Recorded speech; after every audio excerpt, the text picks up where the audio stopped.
Welcome back to another episode of Gaming Bolt, guys. This is Nick, and today we are going to break down the 10 most boring open world games. For all the criticism that open world games receive, they are incredibly hard to design. It's not easy packing a title with enough content to satisfy fans. Now add on open environments with tons of stuff to do on the side and characters going about their business. Oh, and make sure there's enough attention to detail, compelling activities, and random events and collectibles to keep one interested. With every entertaining and well-designed open-world game, there are several that feel mundane, awkward, or terribly put together.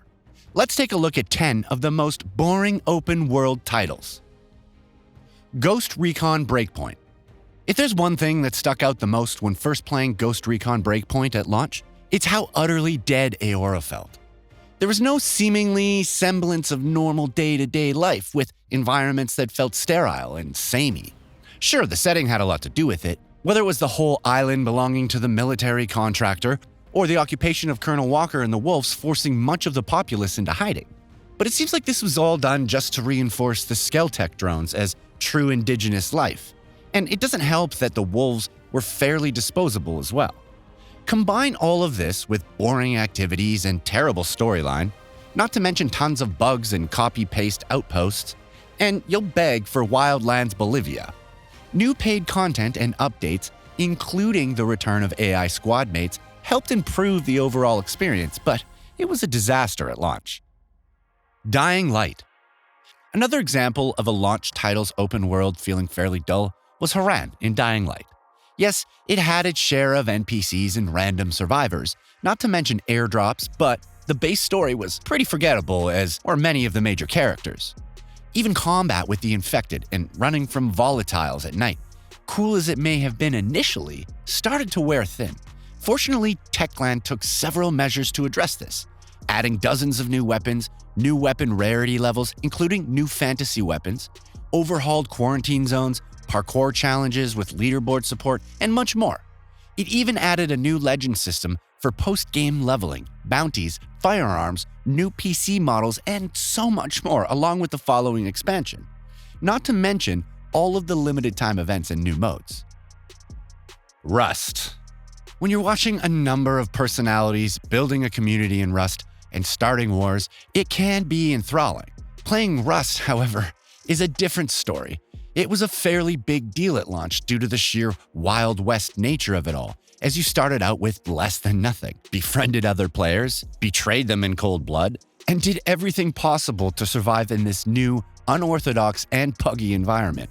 Having a group made all the difference though, and it wouldn't be long before solo players stood less and less of a chance, especially when their access to firearms is limited.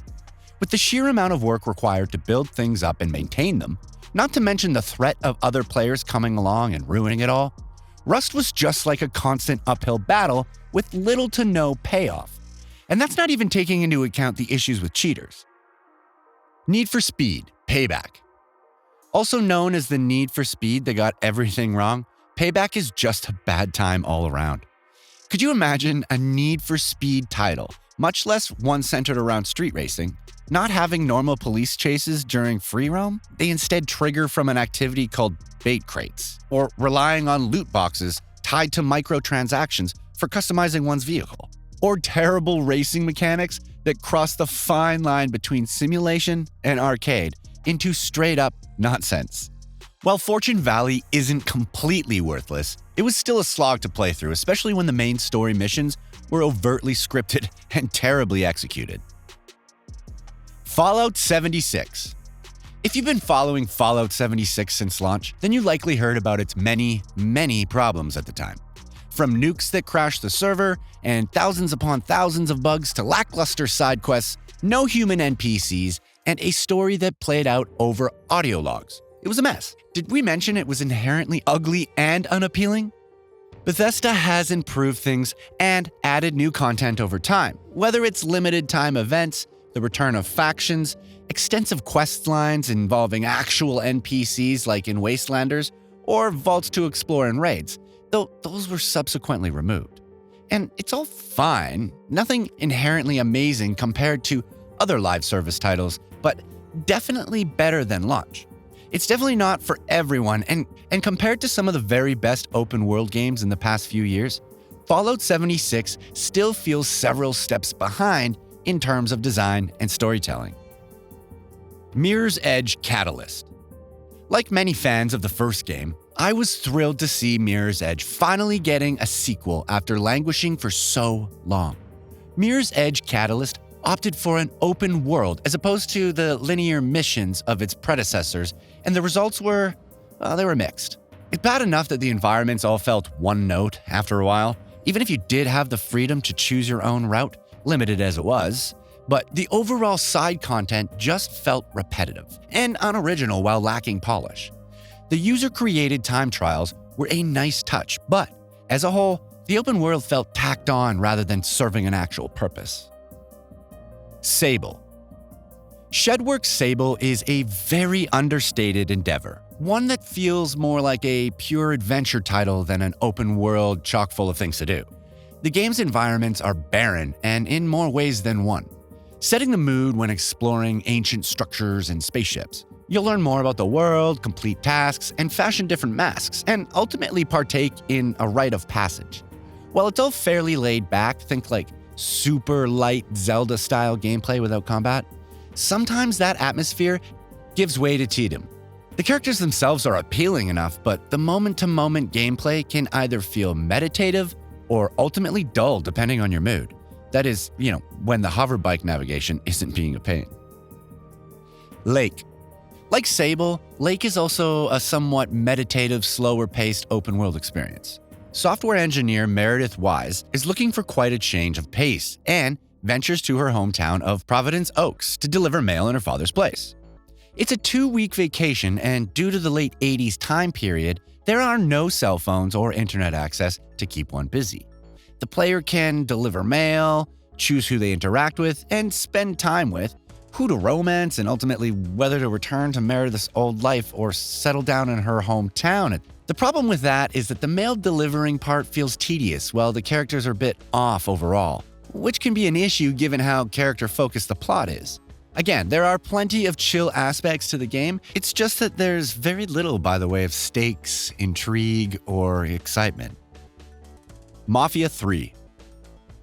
Make no mistake, Mafia 3 is absolutely an incredible game when it comes to the storytelling, characterization, and themes. New Bordeaux is also a gorgeous city to explore, expertly capturing the mood of the 1960s New Orleans. The problem is that the world itself has very little to offer. When the game initially launched, there wasn't much of anything to do aside from the same side missions again and again to advance the story. There was also no fast travel, so have fun driving everywhere, which was made even more frustrating by the numerous performance issues and bugs. While there's an amazing story to be had, Mafia 3 buries it under way too much busy work and a sleek but ultimately dull open world. Anthem. Anthem's handling of its world continues to be a lesson in how not to design action games and RPGs. Your instance in Fort Tarsis is purely solo, meaning no other players can wander around, unless they hang out in the social hub, but no one did that because it was pitifully useless. The actual open world comes from entering free play through a poorly designed menu and flying around. At first it's kind of cool, that feeling of soaring through the air, flying close to the water to cool your jets and extend airtime. Sadly, most of the gameplay simply involved shooting the same dull enemies, opening chests, and partaking in a random event or two, like fighting the Ash Titans. That was it. Bare bones doesn't even do it justice. Not that the missions which set you out into the world were much to write home about either. Well guys, that wraps it up for today. That was 10 most boring open world games here on Gaming Bolt. If you like this video, hit that subscribe button, hit the like button, leave a comment, let us know what you think. We will see you next time on Gaming Bolt.